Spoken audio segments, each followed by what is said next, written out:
A 3-tablespoon serving of dried goji berries, the small red fruit sold in health food stores at a price per pound that rivals some cuts of meat, contains a little over 8 milligrams of vitamin C. A single wedge of red cabbage, a vegetable that costs less than $1 a pound in most American grocery stores year-round, delivers more than half a person's entire daily vitamin C requirement in one serving. This is not a close comparison. It is not even the same order of magnitude.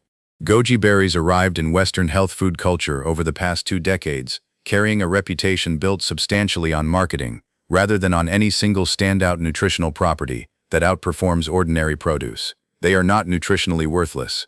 Dried goji berries do carry a meaningful amount of protein for a fruit, roughly 2.5 grams in a typical serving, unusually high for something in the berry category, along with carotenoid compounds including zeaxanthin, linked in some research to eye health. What they are not is a categorically superior source of vitamin C or antioxidant activity compared to ordinary vegetables sold at a fraction of the price, and the vitamin C comparison specifically makes this almost embarrassingly clear once the actual numbers sit next to each other. Red cabbage's vitamin C content alone would be reason enough to include it in this conversation, but the anthocyanin profile is where the comparison becomes genuinely interesting, rather than simply a story about an overpriced dried fruit. Researchers studying red cabbage's pigment compounds have identified 29 distinct anthocyanins in the vegetable, the majority of them a specific, chemically stable class called acylated cyanidin glycosides. Acylation is a structural modification that makes an anthocyanin more resistant to breaking down under heat, which matters enormously for a compound most people assume gets destroyed the moment a vegetable hits a hot pan. Red cabbage's anthocyanins survive cooking, and specifically steaming, unusually well compared to the anthocyanins in many other purple and red vegetables, meaning a cooked side dish of red cabbage retains far more of its antioxidant pigment content than the visual intuition of most home cooks would predict. Goji berries, by contrast, are not particularly noted in the nutritional literature for anthocyanin content at all. Their red color comes primarily from carotenoids, zeaxanthin chief among them, a genuinely different class of antioxidant compound with its own separate research base, mostly focused on eye health and macular protection, rather than the broader cardiovascular and anti-inflammatory territory anthocyanins are more commonly studied in. This is worth stating plainly rather than glossing over. Goji berries and red cabbage are not nutritionally interchangeable, and a person specifically seeking zeaxanthin for eye health reasons is not well served by simply substituting cabbage. But the marketing narrative around goji berries rarely makes this distinction. It presents the berry as a generalized antioxidant superfood, implicitly competing on vitamin C and general antioxidant capacity, territory where red cabbage does not merely compete, but substantially outperforms it. Red cabbage carries a further nutritional dimension goji berries have no equivalent to at all, tied to its identity as a cruciferous vegetable rather than a fruit. Like broccoli, kale, and Brussels sprouts, red cabbage contains glucosinolates, sulfur-containing compounds that convert into sulforaphane and related isothiocyanates when the plant cells are damaged by chopping or chewing, the same enzymatic activation mechanism responsible for garlic's allicin. Sulforaphane has an extensive and separate research base of its own, studied for its effect on the body's own antioxidant defense systems and its interaction with detoxification enzymes in the liver, an entirely different mechanism from vitamin C or anthocyanin activity, layered on top of the pigment and vitamin content already discussed. Goji berries, as a fruit rather than a cruciferous vegetable, contribute nothing in this category, which means the actual nutritional gap between the two foods is wider than even the vitamin C and anthocyanin numbers alone suggest. The economics of this comparison deserve to be stated as plainly as the nutrition, because the price gap is not incidental to the story, it is close to the entire point.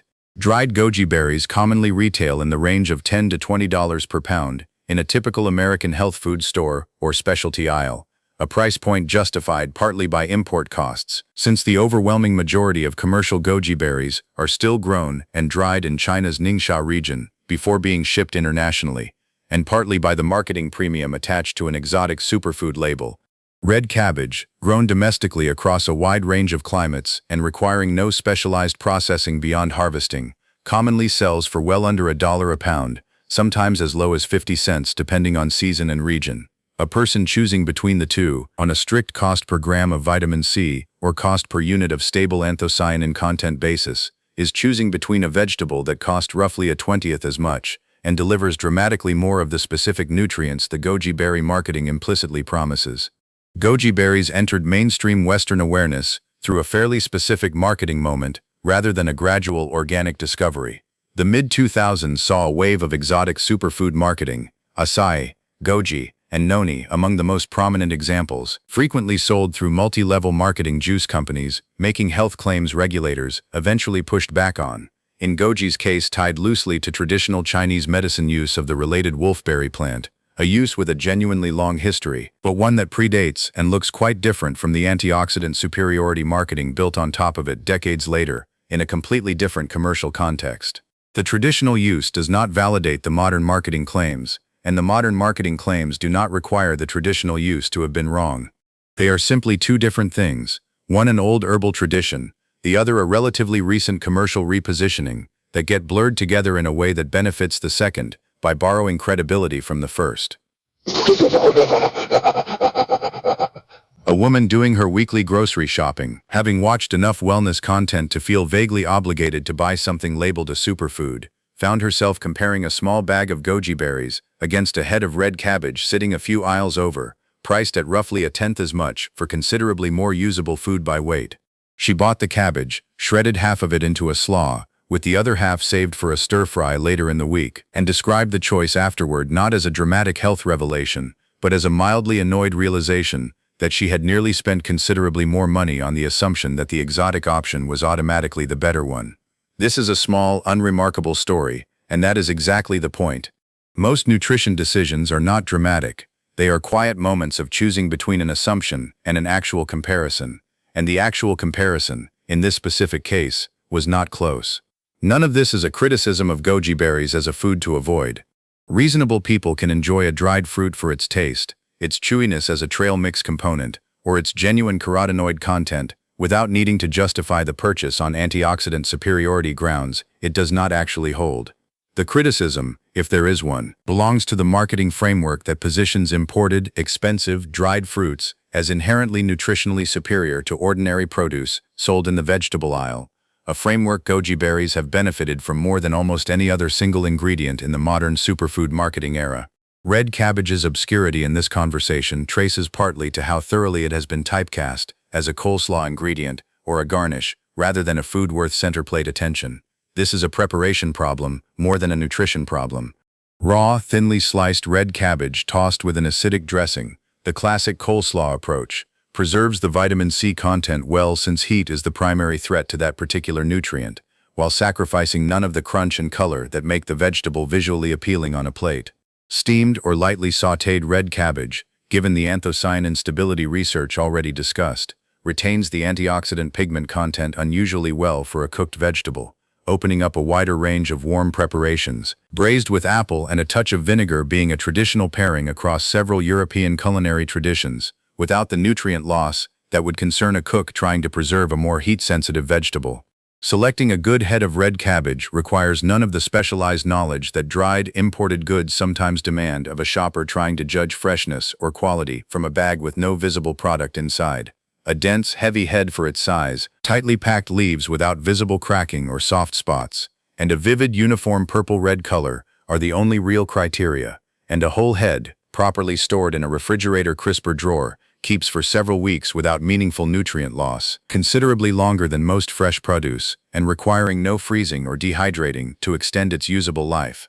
This shelf stability is itself an underappreciated part of the cost comparison, since a $5 head of red cabbage that lasts 3 weeks and yields multiple meals functions, on a genuine cost-per-serving basis, even more favorably against goji berries than the raw per-pound pricing alone suggests. There is a broader pattern here worth naming, one that shows up repeatedly across nutrition content, built around exotic or imported ingredients.